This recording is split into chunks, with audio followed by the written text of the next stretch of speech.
ये है easy and portable mini sewing machine. आप घर में ही जब चाहें जो चाहें स्टिच कर सकते हैं या रिपेयर कर सकते हैं, क्योंकि easy and portable mini sewing machine आपको वो छोटे छोटे काम कंप्लीट करके देगी जिनकी वजह से आपको हमेशा एम्बैरेस्ड होना पड़ता था। किसी भी प्रकार की स्टिचिंग हो, हैवी या light, easy and portable mini sewing machine है तो आपको बड़ी बड़ी मशीन्स की जरूरत ही नहीं है और न ही छोटे छोटे कामों के लिए टेलर के पास जाने की। स्क्रीन पे दिए गए नंबर पे कॉल कीजिए या फिर हमारी वेबसाइट, क्योंकि ये हर घर की जरूरत है। और चाहे आप लेडीज हो या जेंट्स हो, घर में हो, दूसरे शहर में हो या हॉस्टल में हो, छोटे छोटे कामों के लिए इसे अपने पास जरूर रखें। So order now.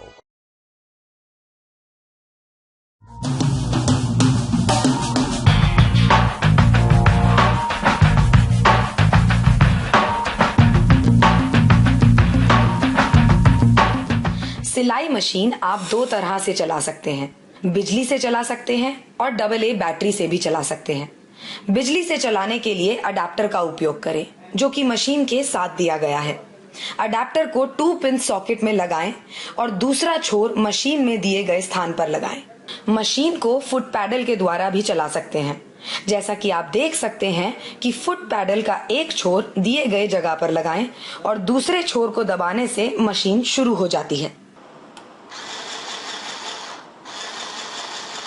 अब हम आपको मशीन के विभिन्न अंग और उनकी उपयोगिता के बारे में जानकारी देंगे। निचला पहला बटन स्पीड को कंट्रोल करने के लिए है। बीच वाले बटन के सहयोग से आप मशीन को ऑन या ऑफ कर सकते हैं और ऊपर वाले बटन का उपयोग रोशनी के लिए कर सकते हैं, जिससे कि आप आसानी से कम रोशनी के स्थान पर भी बिना रुकावट काम कर सकते हैं। सिलाई मशीन में ही धागा कट करने की सुविधा दी गई है। आगे के इस अंग को फैब्रिक होल्डर कहा जाता है, जो कि कपड़े को आगे सरकाने में मदद करता है। अब हम आपको धागा पिरोने के विभिन्न अंगों के बारे में बताते हैं। पहला स्प्रिंग बॉबिन होल्डर, दूसरा तार का लूप, तीसरा टेंशन स्प्रिंग, चौथा तार का लूप, पांचवा टेकअप लिवर, छठा तार का लूप और उसके बाद नीडल क्लैंप और आखिर में सुई।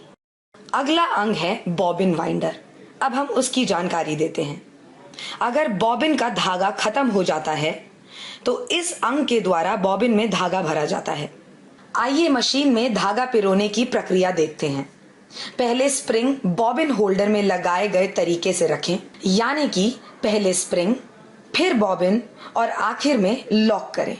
धागे को ऊपर की तरफ से पहले लूप में पिरोएं, फिर टेंशन स्प्रिंग से गुजरते हुए अगले तार के लूप में डालें।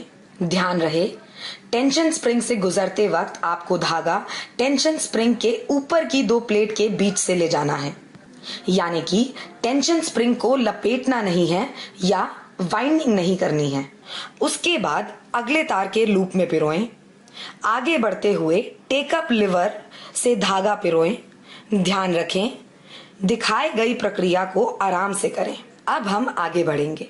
टेकअप लिवर के बाद दिखाए गए अगले तार के लूप से धागा पिरोएं। अब नीडल क्लैंप के छेद से धागे को नीडल के छेद में डालना है। तो अब आपको ध्यान देना है कि नीडल के छेद में धागा बाईं ओर से दाईं ओर में पिरोना है, जैसा कि आप देख रहे हैं। अब हम बॉबिन की प्रक्रिया की तरफ बढ़ेंगे। मशीन के साथ दी गई बॉबिन लीजिए और उसे दिए गए तरीके से बॉबिन कंपार्टमेंट में रखें।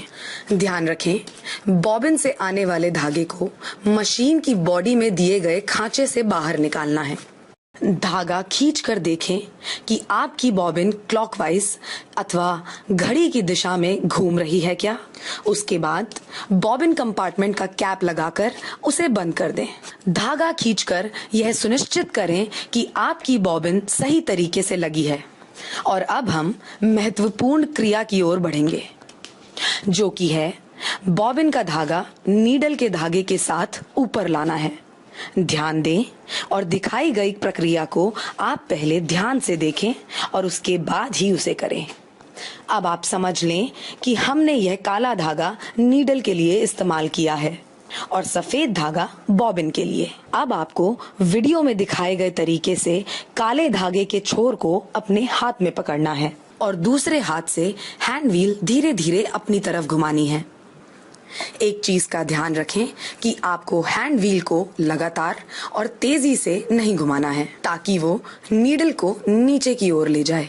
ध्यान रखना है कि नीडल नीचे की तरफ सिर्फ एक बार जानी चाहिए, जैसे कि आप वीडियो में देख पा रहे हैं। जैसे जैसे नीडल नीचे नीचे जाए वैसे ही आपको हैंड व्हील घुमाते रहना है। जब नीडल अपनी पुरानी जगह मतलब जहां से वो नीचे गई थी उस जगह वापस आ जाए तब आप हैंड व्हील घुमाना बंद कर दें।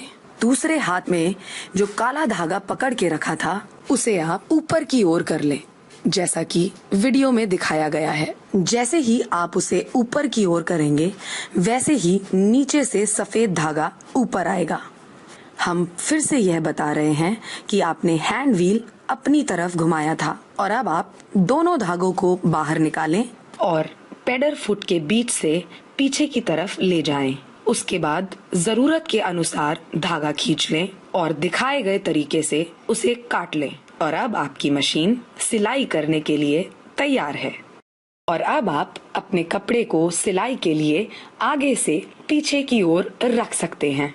कपड़ा रखने के बाद आप टेकअप लीवर को नीचे कर दें, जो कि पेडल फुट से कपड़े को पकड़ लेगा। और अब आप ऑन का बटन दबाकर मशीन को शुरू कर सकते हैं और आप अपनी मशीन फुट पेडल की सहायता से भी शुरू कर सकते हैं। ध्यान रखें, सिलाई करते समय आपको अपने कपड़े को धीरे से आगे की ओर खींचते रहना है। अगर आप ऐसा नहीं करेंगे तो आपका कपड़ा और धागा अटक सकता है और आपकी मशीन जाम हो सकती है। अगर कपड़ों पे सिलाई नहीं आती है तो उसके दो कारण हो सकते हैं। पहला, नीडल का इशू और दूसरा गियर का टाइमिंग मिसमैच। अगर आपकी नीडल सही तरीके से नहीं लगी है तो आपके कपड़े पर सिलाई नहीं आ सकती। ध्यान रखें और नीडल को सही तरीके से लगाएं। अगर आप सिलाई मशीन को बिना कपड़े के चलाते रहेंगे तो आपकी सिलाई मशीन जाम हो सकती है। तो ध्यान रखें, कभी भी मशीन को एम्प्टी या बिना कपड़े के ना चलाएं।